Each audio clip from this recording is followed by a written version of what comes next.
We have a kind of an interesting slide following up on that with per pupil ranking nationally. Yep. And I think we can look at that right now. And I know you can obviously center in on the green in the middle, but tell us a little bit about that. How does that rank up here? And this was for the actual 2013-14 school year. Exactly, and this is from the National Education Association, and this ranks the per pupil spending for each student in each state. And interestingly enough, we are 35th in the nation for per pupil spending in the state of Iowa. And you look at a lot of our surrounding school or states, they spend more than we do per student. And that's something we really have to be attuned to understand that typically if you are not funding education adequately or appropriately, programs get lost. And you have heard from, I think in the news the last several years, local school districts making reductions, and a lot of those reductions are in some of those non-core areas that are so essential to educating the whole child, to ensuring that each child has that opportunity to be involved with the arts and to be able to have more cultural opportunities. And if you continue to fund us as a state in that 35th in really that lower half of states across the nation, there are some choices that are going to have to be made by districts.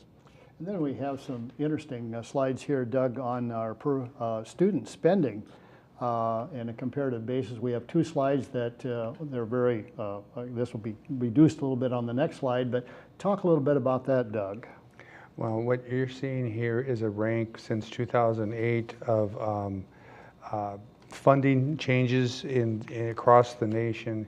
And you'll note that Iowa has experienced an approximate 11.7% change in student cost per funding. That's in a negative 11.7% based on an inflation adjusted factor. So we are currently 35th, and we're running obviously a little bit less. We're slipping down that ladder a little bit towards amount per child being spent across the nation. That affects us in so many different ways. I think we have a graph that, or a slide that'll be coming up that talks about where our dollars are spent. Mm-hmm. School districts across Iowa and across the nation are basically very labor-intensive organizations. We're not a manufacturing plant or anything that's producing an end product. Our costs are associated with employees that benefit our students. And so typically you'll see a school district in at 80 to 85% of their total budget in any one school year that'll be directly associated with labor costs. And that's just the nature of the beast. And when you don't have the adequate funding associated with that, it doesn't allow us to have those appropriate individuals and instructors in place to meet the needs of students in those particular programmings, whether it be core area or otherwise.